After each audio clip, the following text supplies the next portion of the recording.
আমি আমার এই ইউটিউব চ্যানেলে এতদিন যে ভিডিওগুলো আপনাদের সাথে শেয়ার করেছিলাম সেগুলি মোটামুটি সবকটাই বৈদিক জ্যোতিষ অনুসারে বা ভেদিক অ্যাস্ট্রোলজি। আর কিছু ভিডিও রয়েছে যেখানে আমি কিছু নিউমারোলজি বা ওয়েস্টার্ন অ্যাস্ট্রোলজি সম্পর্কে বলেছি। নমস্কার, সকলকে স্বাগত জানাই আমাদের চ্যানেলে। আপনার দিনটি শুভ হোক এই প্রার্থনা করে আজকের ভিডিওটি শুরু করছি।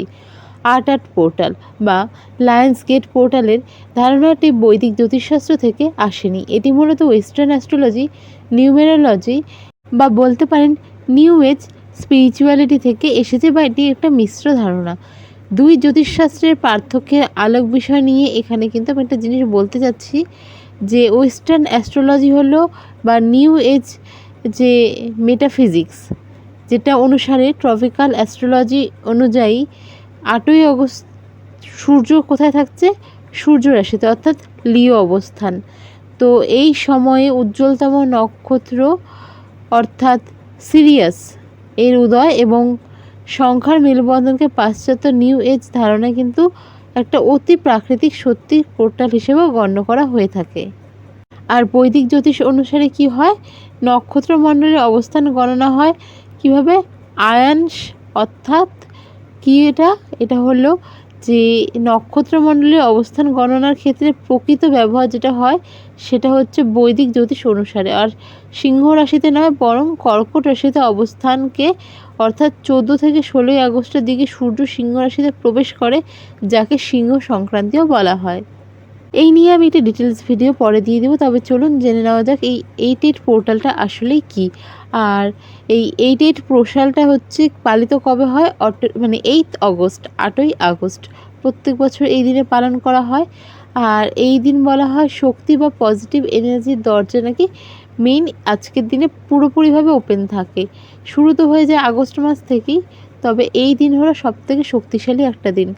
সিংহ রাশি ও সূর্যের অবস্থান যদি বলা যায় তাহলে জুলাই মাসের শেষ থেকে কিন্তু আগস্টের মাঝামাঝি পর্যন্ত সূর্য সিংহ রাশিতেই থাকে।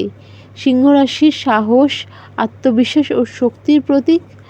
আর তার জন্যই এই লায়ন্স গেট পোর্টাল বা 8 এই পোর্টালের কথা বলা হয়েছে। আগস্টে যখন সূর্য সিংহ রাশিতে থাকে তখন পৃথিবীর আকাশে সিরিয়াস নামের একটি নক্ষত্র থাকে, যা পৃথিবীর আকাশে বা পৃথিবী পৃষ্ঠ থেকে দেখলে মনে হয় সবথেকে বেশি উজ্জ্বল।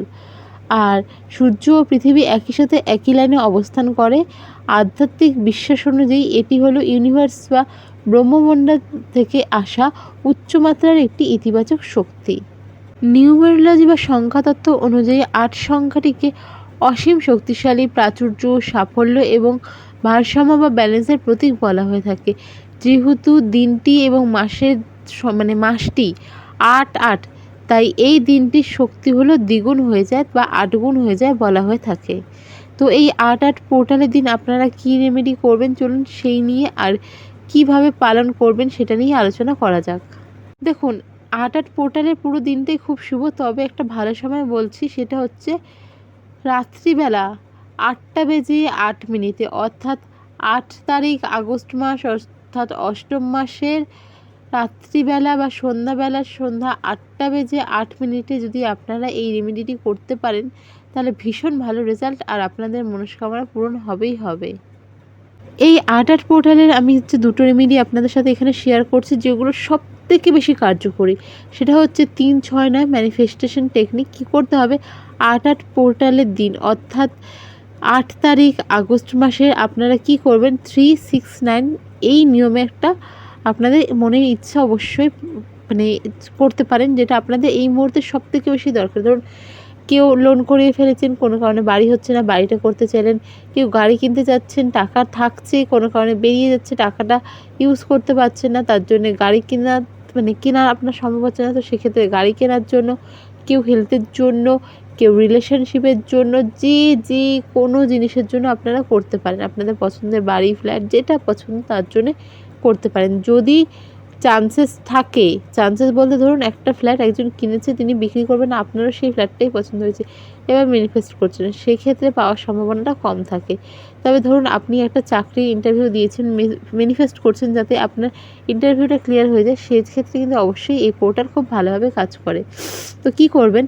আপনার মূল লক্ষ্য বা ইচ্ছাটিকে বর্তমানে কালে, অর্থাৎ প্রেজেন্ট টেন্সে ধরুন কেউ চাকরি খুঁজছেন, তো লিখবেন যেমন আমি আমার স্বপ্নের ক্যারিয়ার সফল হয়েছি, আমি আমার স্বপ্নের মতন চাকরি পেয়েছি, আমি যেই চাকরিটা চাইছিলাম সেটা পেয়ে গেছি এবং শান্তিতে আছি। এভাবে একটা লিখবেন। কিসে লিখবেন? সাদা কাগজের ওপর। লেখার পর এটিকে আপনি প্রথমে ৩ বার নিজের থেকে পড়বেন এবং দেখবেন। এটা সকালবেলা করার চেষ্টা করুন, যেটা 3-6-9। সকালবেলা যদি ৮টার সময় করতে পারেন খুব ভালো, আদারওয়াইজ যে কোনো সময় করতে পারেন। এরপর হচ্ছে যেটা আপনারা উইশ লিখেছেন সেটাকে ৩ বার পড়বেন। পড়ে পেজটিকে এমন কোনো জায়গায় রাখবেন যেখানে কারো হাত পড়ে না। এরপর আপনাদের মোটামুটি ধরুন সেটা চলে গেল।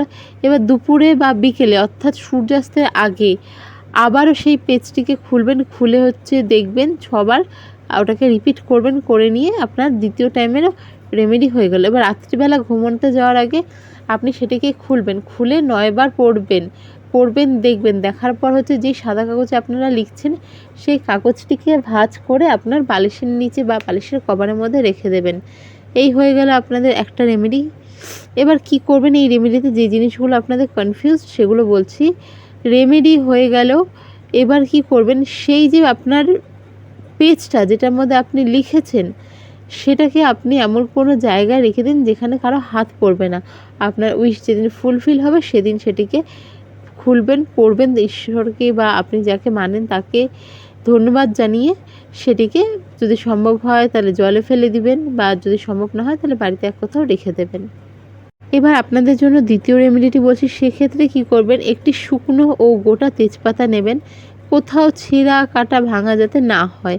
প্রয়োজনে আপনি 10 টাকা দিয়ে দোকান থেকেও কিনতে পারেন। এরপর একটি কলম বা মার্কার দিয়ে তেজপাতার ওপর আপনার মনের ইচ্ছা লিখবেন। ধরুন আপনি বাড়ি বানাতে চাইছেন, দীর্ঘদিন আপনার লোন হয়েও হচ্ছে না বা ঝামেলা চলছে, সেখানে লিখবেন যে আমার বাড়ি, সেখানে শুধু বাড়ি লিখলেই হবে। যিনি সুস্বাস্থ্য চাইছেন, স্বাস্থ্য নিয়ে ভুগছেন, তিনি সুস্বাস্থ্য লিখলেন, হয়ে যাবে।